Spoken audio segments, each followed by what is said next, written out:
¿De qué depende de que una zona económica especial resulte en un impacto directo en la generación de inversión, el empleo, las oportunidades o el desarrollo social de la población? La respuesta a esa y otras preguntas aquí en 8 en punto.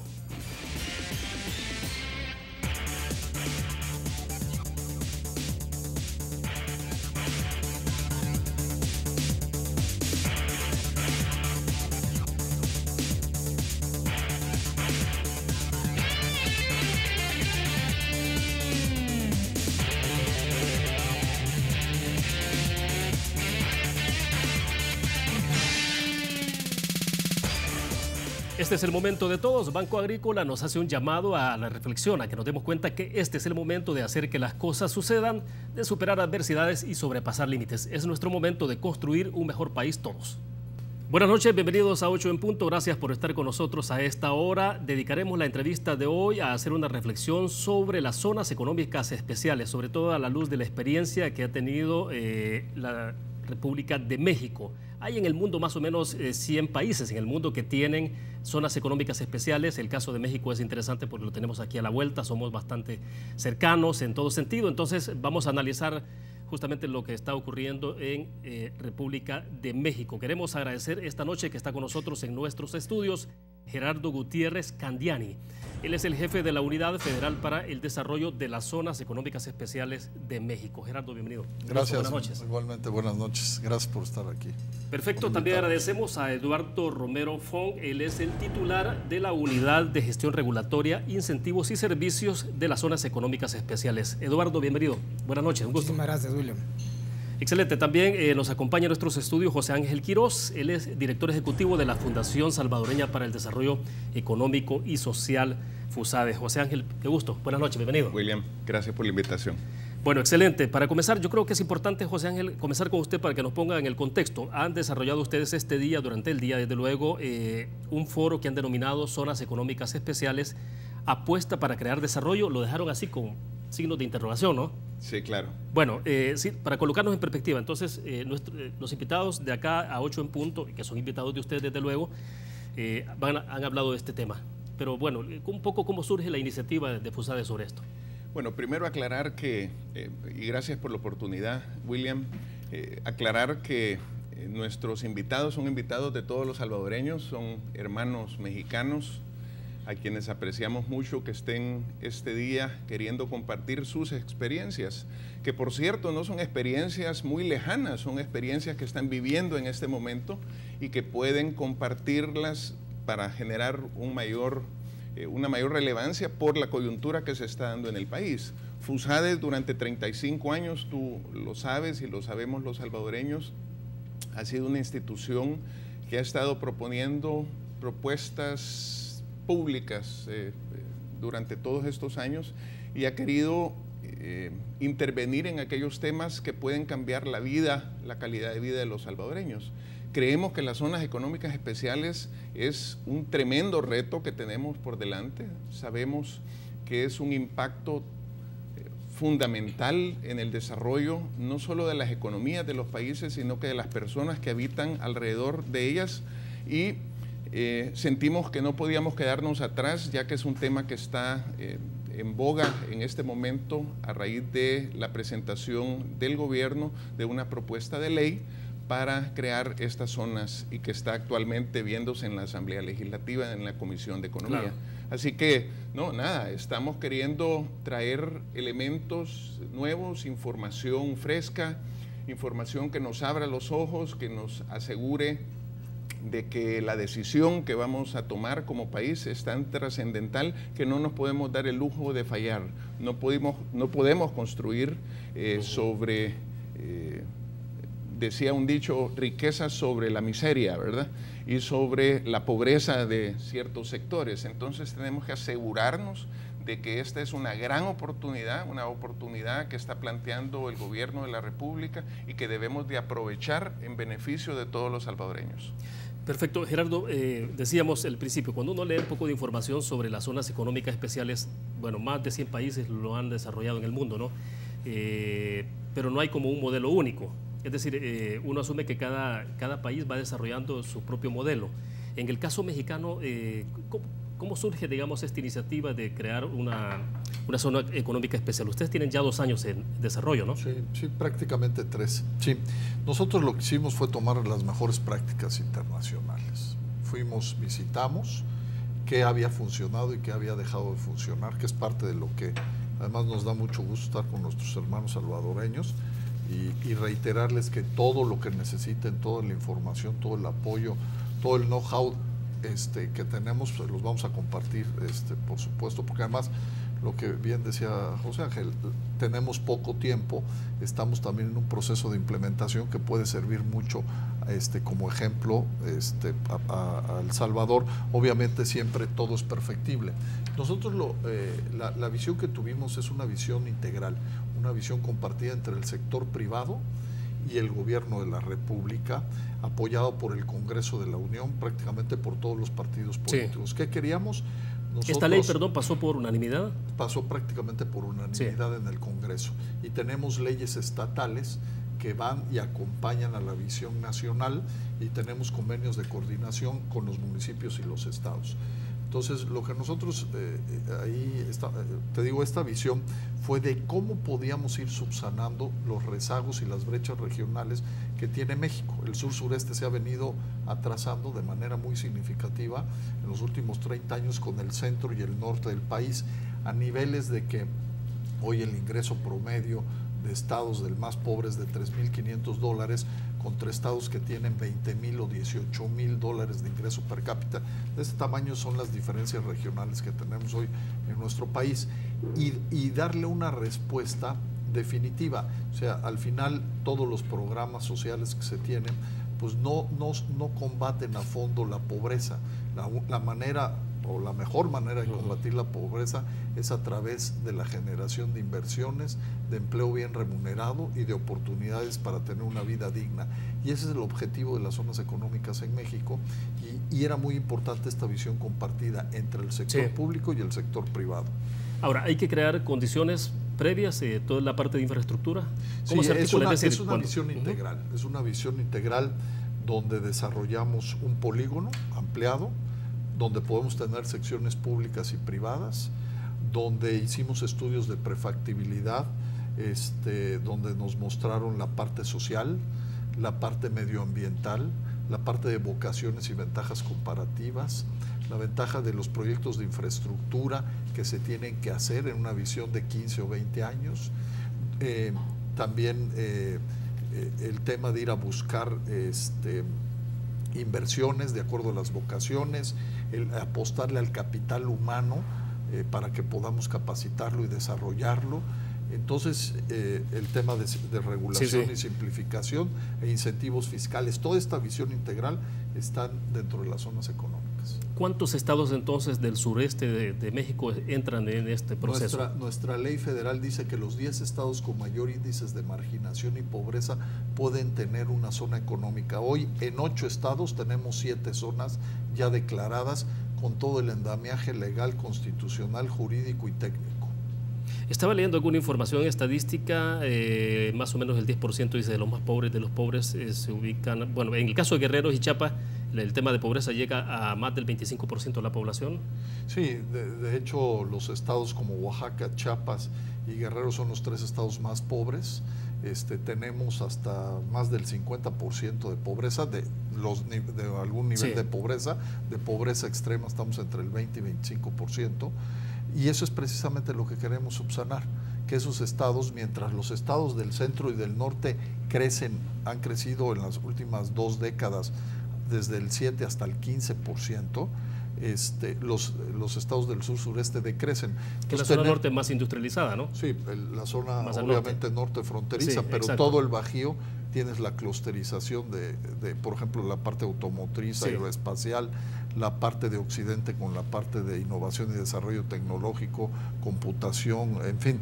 Entonces, lo que queremos el gran reto es cómo subimos a los 10 estados más pobres a este desarrollo que nos permita potencializar al país y poder generar los niveles de crecimiento y de inversión que se requiere. El sector privado siempre creemos que podemos crecer al 4 o 5% si hacemos una inclusión del sur-sureste. Ahora bien, Eduardo, ¿cómo se plantea esto en términos, por ejemplo, de lo que tiene que ver con el impacto que se espera tener entonces? Me imagino que hay como un poco de metas trazadas también, en cuánto tiempo puede llevar esto, porque cuando uno revisa el tema de concesión, por ejemplo, ustedes lo plantean para 40 años, ¿no? 40 años, pero igual, leyendo información, entonces uno dice, bueno, ¿cuánto tiempo necesita alguien que se instale en esa zona económica especial para poder tener beneficios y que también esos beneficios pues se irradien desde luego a las comunidades, a las zonas? Este es un tema muy importante. Efectivamente, en el modelo que tenemos en México de las zonas económicas especiales, tenemos unas concesiones de inmuebles federales que se prevén a un máximo de 40 años, renovables por otros 40 años, lo que brinda mucha certeza a la inversión, tanto nacional como extranjera. Sí, el tema de certidumbre que es esencial, ¿no? Eso es fundamental para el buen desarrollo de una zona económica especial. Pero una cosa que tiene muy importante el modelo mexicano es que además cubre un área de influencia, que son municipios de la mayor marginación que rodean o que tienen vinculación con la zona económica especial. Y lo que se genera a través de un programa de desarrollo y de compras locales y de desarrollo de proveeduría de insumos y servicios en la región y sobre todo de inversiones en capacitación y en generación de capital humano, es generar ese desarrollo, como decías hace un momento, de forma que logres un desarrollo inclusivo regional en cada uno de estos 10 estados con mayor pobreza, en vez de, como decimos allá en México, tener islas de riqueza dentro de mares de pobreza. Ahora, la apuesta estratégica es el empleo, pero empleo bien remunerado. Es uno de los elementos, componentes, como resultado, digo. Y es por eso que es tan importante invertirle al capital humano. En la medida en que tengas gente bien capacitada, gente que tiene todas las certificaciones y las cualidades para poderse desempeñar en industrias de alto valor agregado, sus salarios se van a incrementar y con ello la remuneración familiar, que es a lo que aspiramos todos, a generar mejores condiciones para estas regiones que, como lo hemos dicho ya en reiteradas ocasiones, son las que más lo necesitan y con quienes tenemos una deuda histórica. Ahora, pero todo esto pasa por articulación del tema educativo, de formación de técnicos, especialistas en esas áreas. Sí, fíjate que las zonas económicas, las vocaciones que independientemente naturales, nosotros estamos mucho enfocados al alto valor agregado. Son industrias de transformación, son industrias que están bien remuneradas, y lo que tú dices, en este acompañamiento nosotros estamos trabajando en dos sentidos. En el corto plazo, todos los procesos de capacitación y certificación con las empresas, acompañados en los 3 órdenes de gobierno, con la Secretaría de Educación y del Trabajo, y obviamente tenemos y le damos deducibilidad a las empresas que inviertan en capital humano. Y en una segunda etapa de mediano y largo plazo con las universidades y los centros tecnológicos para que cambien los planes de estudio de acorde a las vocaciones y a las ventajas comparativas y al desarrollo regional que van a tener. Entonces lo que queremos es ir empatando todos los planes de estudio con las vocaciones naturales y que esta oferta y demanda educativa pues vaya fortaleciendo las zonas y las regiones.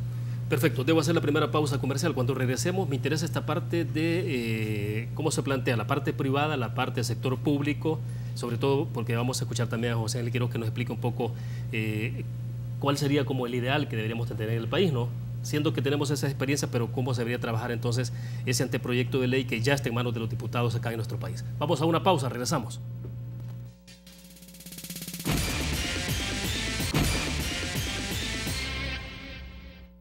Banco Promérica cuenta con la garantía de rapidez en todas sus cajas, donde te atienden en 20 minutos o menos. Continuamos en 8 en punto. Es un gusto que siga con nosotros. ¿Quiénes son nuestros invitados esta noche? Reitero en ellos, Gerardo Gutiérrez Candiani, es el jefe de la Unidad Federal para el Desarrollo de las Zonas Económicas Especiales de México. También Eduardo Romero Fong, titular de la Unidad de Gestión Regulatoria, Incentivos y Servicios de las Zonas Económicas también de México.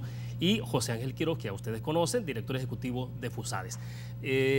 A ver, José Ángel, un poco cómo se plantea este tema, porque conocer la experiencia mexicana a la luz de lo que está ocurriendo en nuestro país es un anteproyecto de ley, está en manos de los diputados y uno pensaría, bueno, qué interesante conocer esa experiencia para poder aportar al análisis y que se pueda tener un resultado favorable, digamos, finalmente para la población en este país con las zonas económicas especiales. Pero todo este tema que tiene que ver con infraestructura, con incentivos, el tema de cómo se puede incluir a los inversionistas locales, porque el anteproyecto de ley establece, por ejemplo, $20 millones como mínimo de inversión, ¿no? Sí. y eso obviamente de entrada ya pone una especie de, digamos, una especie de exclusión. Pero bueno. Sí, William, la verdad es que hay un dicho que dice que las comparaciones son odiosas, ¿verdad? Pero creo yo que estamos en manos de un proyecto tan relevante para el país, de tanto impacto para recuperar las condiciones de la zona oriental, en este caso en particular, que nosotros como FUSADES hemos querido conocer de otras experiencias. De hecho, hoy en la mañana presentamos un comparativo de 4 países y cómo han funcionado, y vemos que cada una tiene un esquema diferente de cómo funcionan en cada uno de sus respectivos países. ¿Por qué razón? Lo que hemos aprendido, y del caso mexicano es así, es que las 7 zonas económicas especiales que ya se mencionaban se diseñaron de acuerdo a las potencialidades y las necesidades de la zona donde iba a construirse esa, o de donde se está planteando esa zona económica especial, lo cual nos lleva a pensar que es importante que nosotros no veamos la zona oriental como la única zona que puede ser motivo de beneficios de esta ley en particular. O sea, ir más allá de 26 municipios, que son los que se están planteando en este momento. Yo creo que más allá que pensar que si son 26 municipios, que si es medio millón de salvadoreños, es qué es lo que queremos como país. Y lo que queremos como país es mejorar la calidad de vida de todos. Tenemos que ver este proyecto como que si es un proyecto para beneficio de todos los salvadoreños. Obviamente tiene una lógica pensar, como lo ha hecho México, que tú quieres empezar por por aquellas zonas que tienen mayores rezagos en su canasta básica, en sus condiciones de vida. Y esto pasa por una cosa que hemos aprendido. Yo creo que nuevamente es importante saber interpretar adecuadamente las experiencias que han tenido países como México, y es que todo parte de tener un plan maestro. El Salvador, que yo conozca en este momento, no tiene un plan maestro de desarrollo con visión de largo plazo para la zona oriental, que yo lo conozco. Lo que pudo haber desarrollado la Comisión Nacional de Desarrollo, que obviamente ya no existe, ¿puede dar algunas bases para esto? Por supuesto que sí, y ahí se plantea, recuerdo haber hablado la semana pasada con un par de miembros de este movimiento de la CND, y donde se planteaba precisamente que se veía la zona del Puerto de la Unión como un eje que iba a potenciar la zona. No se hablaba de una zona económica especial necesariamente, como el modelo que estamos viendo ahorita, pero sí se hablaba de eso, se hablaba de también la zona del aeropuerto, la longitudinal del norte, sí. Si tú recuerdas en Fomilenio se habló de eso, pero al igual que Fomilenio en su momento, cuando se diseña un programa de desarrollo para la zona norte del país, se hace precisamente analizando y diagnosticando cuáles eran los problemas de la zona y las mayores necesidades que tenía, y en base a eso se desarrolla un plan. Entonces, aquí de lo que estamos hablando es de hacer las cosas bien, de hacerlas para que generen el impacto que sea necesario. Y una de las condiciones que tú bien lo mencionabas es precisamente generar aquellas características dentro de la ley que permitan que más y más salvadoreños podamos participar de las inversiones que ahí se van a estar generando, y eso pasa por abrir los espacios para que vengan compañías de afuera, pero que también los salvadoreños, sí, que somos los más interesados en que el país salga adelante, podamos hacerlo. De acuerdo, Gerardo. En el caso de las zonas económicas especiales, ¿cómo hay que plantearlos? Porque acá en el país ha habido un poco de discusión y hay quienes han sugerido que, por ejemplo, el anteproyecto de ley de zonas económicas especiales que se desarrolla, justamente ese anteproyecto se lleva a la Asamblea Legislativa en un contexto especial. Tenemos en este momento rompimiento de relaciones diplomáticas con Taiwán, establecimiento de relaciones con República Popular China. Entonces se dice, bueno, algunos sugieren de que se puede estar trabajando o creando un anteproyecto como una especie de camisa hecha a la medida para los inversionistas chinos. Digo, este es el caso nuestro, ¿no? Entonces, ¿cómo trabajar de tal manera que una zona económica especial termine en beneficio para la población? Porque finalmente eso es el objetivo, ¿no? Final. Sí, claro. Buenos empleos que sean muy bien remunerados y cómo sacar de la pobreza a esas poblaciones. Pero no se trabaja en función de colocar todo a disposición y hacer ese diseño de camisa a la medida del inversionista de manera exclusiva. Sí, no. Yo creo que Al final el objetivo principal es lo que tú dices, cómo va a beneficiar a los salvadoreños las zonas. Las zonas tienen que ser una respuesta importante, no la única, una respuesta a un programa de desarrollo regional y nacional que permita generar condiciones necesarias y suficientes para el desarrollo humano, ¿no? Económico, integral, etcétera, etcétera. Yo creo que la ley que ustedes tiene que ir en ese sentido, o sea, al final buscando lo que tú decías, buscando los objetivos, qué objetivos se quiere, qué zonas se quieren identificar, dónde existe el potencial, porque no nada más es dónde están lo más pobre, sino dónde realmente se pueden desarrollar las zonas, ¿no? Dónde tienes infraestructura básica, dónde hay capital humano, aunque no esté capacitado, pero que sí tengas el capital humano para poder potencializar, dónde tienes acceso a mercados, a tus mercados tanto nacionales como extranjeros, o sea, tienes que cumplir ciertas características y en base a eso hacer una ley acorde para que el gran beneficiado sean los empresarios y los trabajadores, o sea, sea una ley de oportunidades donde los salvadoreños sean los grandes ganadores. Nosotros hicimos eso, o sea, por supuesto que la inversión extranjera es fundamental. Nuestro país recibió en los últimos 6 años 192 mil millones de dólares de inversión extranjera directa, pero también, por ejemplo, hoy, dentro del marco de las 83 empresas que tenemos con cartas de intención, por cerca de 7.200 millones, el 60% son inversiones mexicanas. Entonces sí hemos tratado de que lo que estamos pidiendo puedan tener acceso los empresarios y los trabajadores, sean los grandes beneficiados y las comunidades. Entonces de nada sirve, como decíamos, poner camisas de fuerza o poner niveles tan altos o criterios tan altos para que no puedan participar los empresarios locales o no puedan o no se puedan fusionar con empresarios extranjeros. Perfecto. Eduardo, ¿hasta dónde llega entonces las atribuciones, las competencias de la parte pública, del sector público? Pregunto esto porque, bueno, y José Ángel lo conoce perfectamente, en el caso del Puerto de la Unión, ¿no? Se creó toda una infraestructura, en el caso de educación, los megatecnológicos, pensados un poco en términos de decir, bueno, construyamos un centro educativo que genere un perfil de bachilleres un poco técnico-vocacionales, ¿no? Para que estos puedan dar asistencia a más bien, suplan la necesidad de mano de obra de alguna forma calificada para Puerto de la Unión. Claro, el Puerto de la Unión está en abandono prácticamente, se está pagando ese préstamo, pero no se ha concesionado, ¿no? Entonces, pero ¿cómo se articula el sector público en esta parte entonces? Que tiene que ver con infraestructura, pero generar esas condiciones. Bueno, aquí el sector público sin duda alguna es quien ayuda en una primera fase en la planeación y quien establece algunas de las inversiones en infraestructura más relevantes, lo básico para que pueda funcionar al menos el establecimiento de las primeras empresas tractoras, empresas ancla. Estamos hablando de energía eléctrica. Necesitas tener electricidad, carreteras, necesitas tener gas, en donde desechar residuos, necesitas tener gas, necesitas tener buenas carreteras, buena conectividad férrea. Entonces, en ese sentido, es muy importante que el Estado pueda prever ese primer universo de necesidades básicas para el desarrollo de la zona económica especial, pero la colaboración aquí en el día a día con el sector privado es fundamental.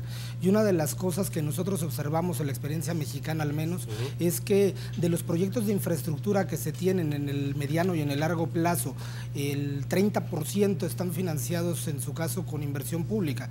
El resto se pueden hacer en colaboración con el sector privado mediante esquemas de asociación público-privada o directamente por el sector privado o los propios desarrolladores, administradores integrales, les decimos nosotros, de cada una de las secciones de zona económica especial. Y esta colaboración con el sector privado, con los empresarios de la zona, con la academia, con el sector laboral, tiene que ser en todos los sentidos. Uno de los ejemplos más relevantes es la ventanilla única que tiene esta zona económica especial, porque esta ventanilla única lo que permite México es un país muy complejo en términos de la cantidad de autoridades que pueden intervenir para que funcione una empresa. No solo es el tema de infraestructura o el tema de los incentivos fiscales.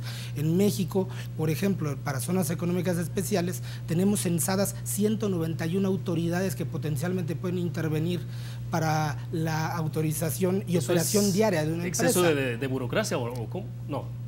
No, sin duda alguna sí lo es. Sin duda alguna tenemos una cantidad importante de trámites que enfrentan en el día a día los empresarios. Sin embargo, desde 1989 se cuenta con una política para ir reduciendo el marco regulatorio es su única expresión, y el mejor ejemplo con las mejores prácticas lo vamos a tener en esta ventanilla única, en donde vamos a reducir a la mínima expresión todos los plazos y requisitos, en donde en lugar de ver a 191 autoridades, un empresario solo va a ver a una empresa, y en donde todo se le va a resolver en plazos que estamos hablando de no más de 20, 30 días hábiles, todo lo que requiera para su operación diaria. Con esto además eliminas espacios a la corrupción y eliminas cualquier tipo de burocracia, y esperamos se vuelva política nacional y no solo de zonas económicas especiales. Ahora, la zona económica especial siempre tiene una delimitación estrictamente territorial.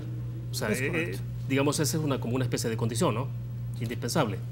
Es indispensable. Una de las primeras cosas que tiene una zona económica especial es un polígono o una zona delimitada en donde tienes un régimen de excepción o un régimen de mayor facilidad para desarrollar ciertas inversiones y ciertas actividades productivas. Y entonces, cuando hablan de los estados del sureste, están hablando de una parte específica de cada uno de los estados. Exactamente. Es correcto. Cada uno de las 7 zonas económicas especiales declaradas hasta este momento en 8 estados de la República cuentan en su declaratoria con una delimitación exacta de cuál es la poligonal en donde vive la zona económica especial y en donde se pueden hacer inversiones públicas y privadas. Y esto es muy importante. La zona más pequeña, por ejemplo, mide alrededor de 2.500 hectáreas y la más grande 12.500 hectáreas, en donde se pueden llevar a cabo todos estos desarrollos industriales, independientemente de que además se vinculan con los municipios que rodean estas secciones para generar esta riqueza, encadenamientos productivos y desarrollo de proveeduría local. De acuerdo. Gerardo, ¿y cómo han ido resolviendo la parte que tiene que ver entonces con la demanda de empleo? Es decir, en algunos casos un tipo de mano de obra tecnificada con cierta vocación o cierta especialización. ¿Cómo han ido resolviendo eso? Mira, a mí siempre cuando me preguntan eso le digo que tenemos una buena y una mala. La buena es que la gran reserva de mano de obra que tenemos en México está en el sur-sureste.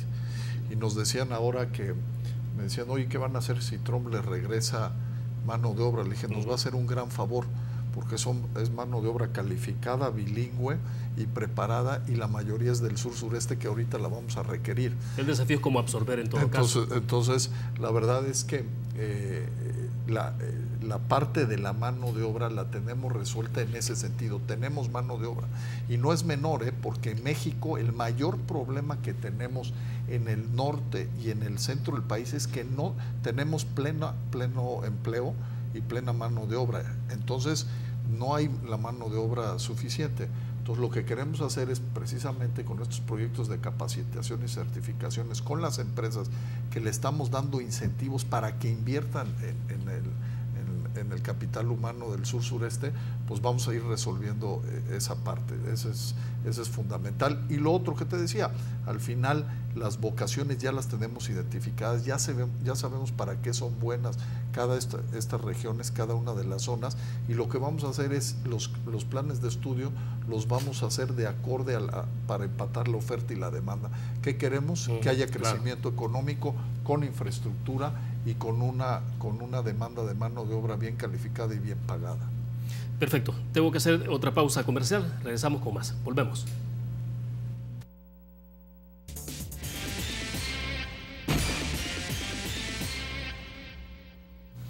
Bien, continuamos en 8 en punto. José Ángel, sí me gustaría conocer entonces, bueno, a medida que avanzamos con la conversación, lo que tenemos obviamente en el país es una propuesta que está en manos de los diputados, todavía no es ley de la República, desde luego, pero se insiste en ese punto que es importante, ¿no? ¿Qué tipo de elementos y aportes se puede dar para que se tenga una normativa que pueda estar mejorada en función, insistimos, de cómo se beneficia a la población de la zona?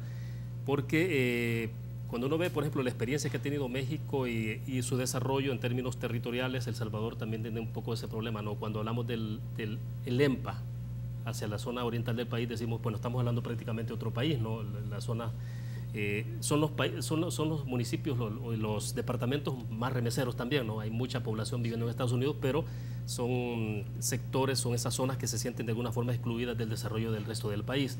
México, cuando los escuchamos a ustedes hablar del caso del sureste, ¿no? De Chiapas y todos esos estados, uno piensa que El Salvador tiene ese parecido con la zona oriental del país. Siempre parece que hay esas zonas que de alguna manera, por diversos motivos históricos, crónicos, han sido como excluidos de alguna manera. Pero entonces, el impacto, José Ángel, que va a tener zonas económicas especiales en el país, se supone que sería justamente esa zona.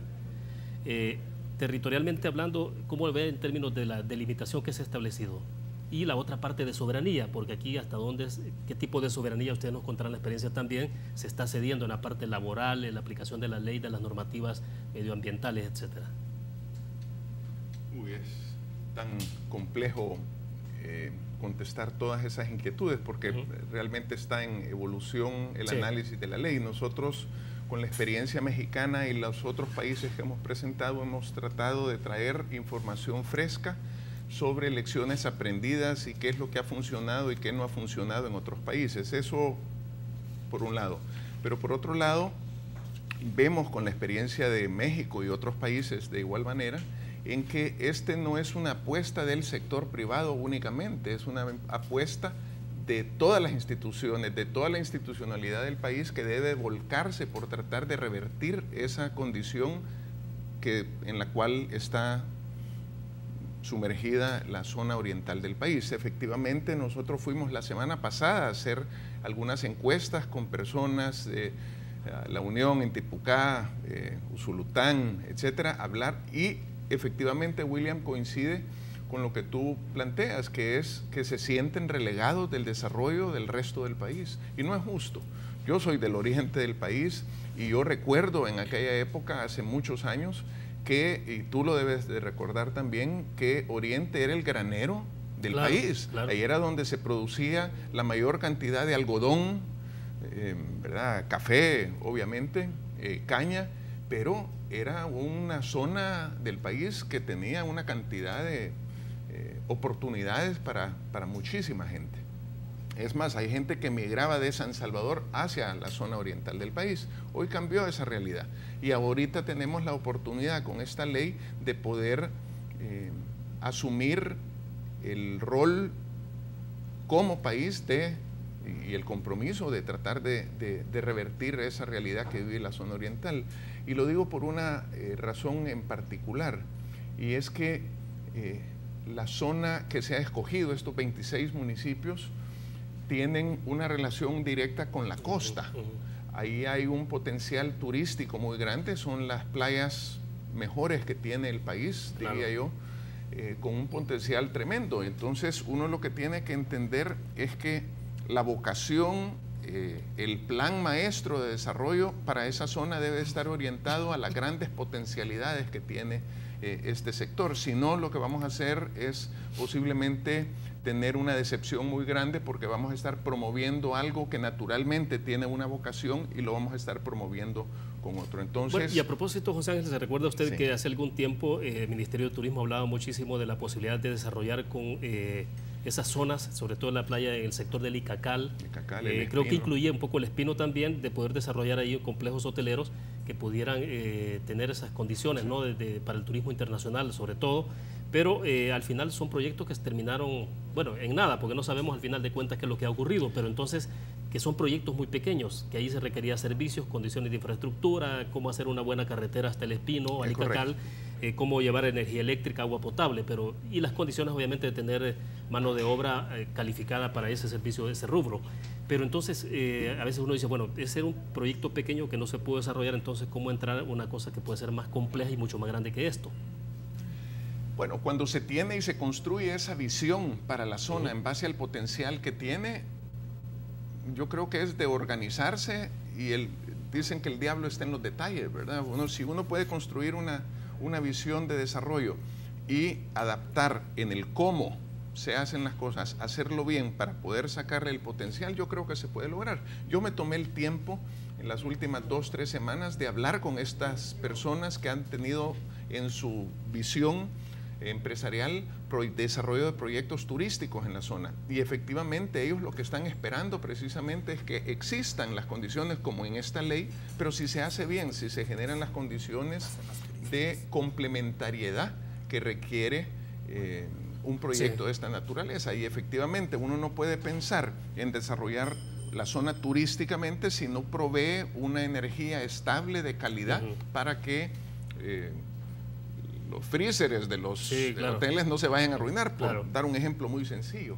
Pero efectivamente hay que trabajar juntos un plan. Y yo lo que siento, y lo debo decir con mucho respeto y mucho cariño para los que han estado trabajando en esta ley y los que van a seguir analizándola, es que tenemos que hacer un llamado a los sectores que tenemos algo que aportar para poder construir juntos una visión de país y no que sea una cosa que sea vista como que si un sector de la población, un sector de la sociedad, un sector político está presentando algo, como que si eso da la impresión que quiero excluir a otros sectores. Y eso creo yo que no es justo. El país no merece ese tipo de visión. Merece que todos construyamos juntos una visión conjunta donde todos nos vamos a beneficiar al final. Perfecto. Gerardo, de alguna forma en las zonas económicas especiales se cede, ¿no? Porque hay que ceder condiciones, por ejemplo, en la parte fiscal para estas empresas que sean atractivas para el inversionista. Es decir, bueno, yo me voy a esa región porque efectivamente me eximen o me bajan el impuesto sobre la renta, el impuesto sobre el valor agregado, etcétera.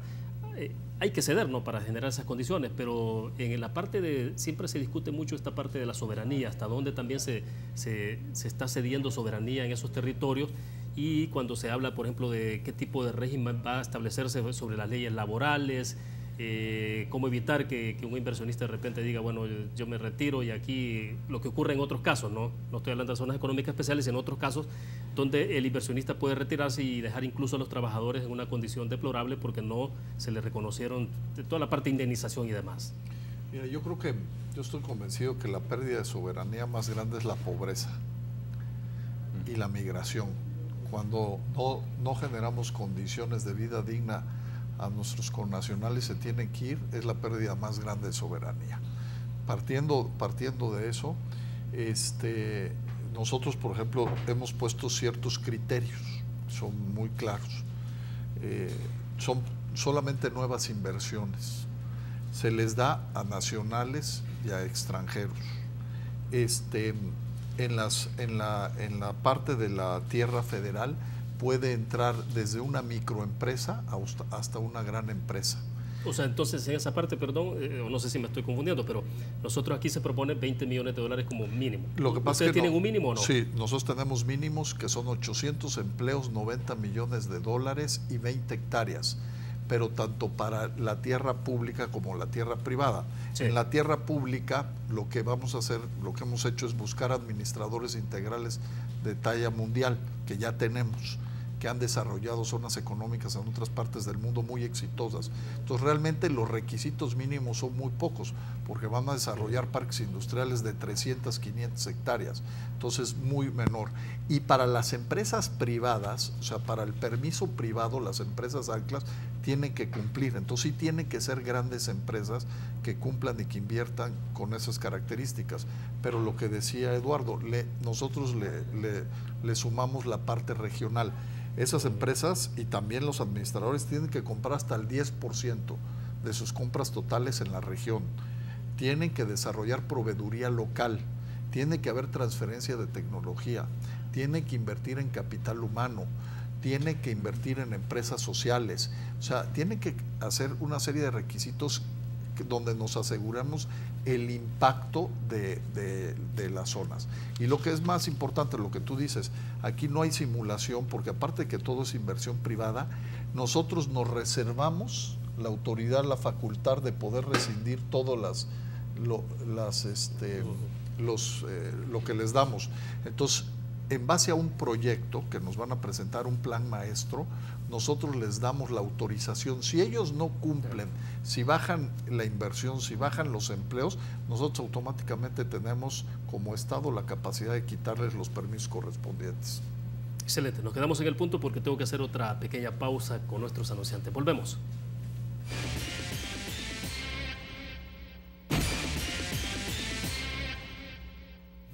Bueno, estamos al cierre rápidamente porque así, ahora sí, a ver, cómo recapitular un poco lo que hemos estado conversando, pero en términos del ejercicio porque finalmente lo que se interesa de ustedes, obviamente, en este país es cuál es el conocimiento que tienen, pero la experiencia sobre todo, ¿no? Y entonces, cada país diseñará lo mejor para cada uno, pero en términos de consejo, ¿cuál podría ser entonces?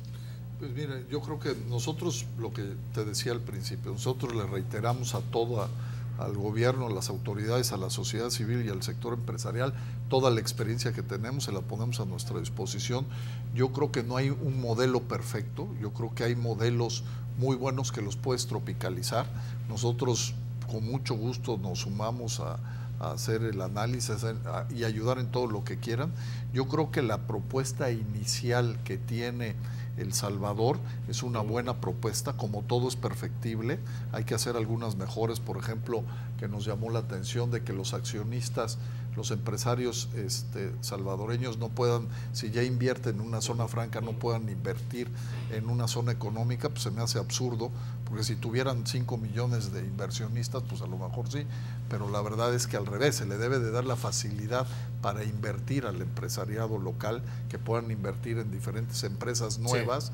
A lo mejor se puede discutir el tema de dividendos, eso sí, pero las empresas sí darles mecanismos como el que te decía, que no cumplan, no nada más quitarles el permiso, sino nosotros tenemos también la capacidad de actualizarles el crédito fiscal. Sí, entonces todo lo que no han pagado lo tendrían que pagar si no cumplen.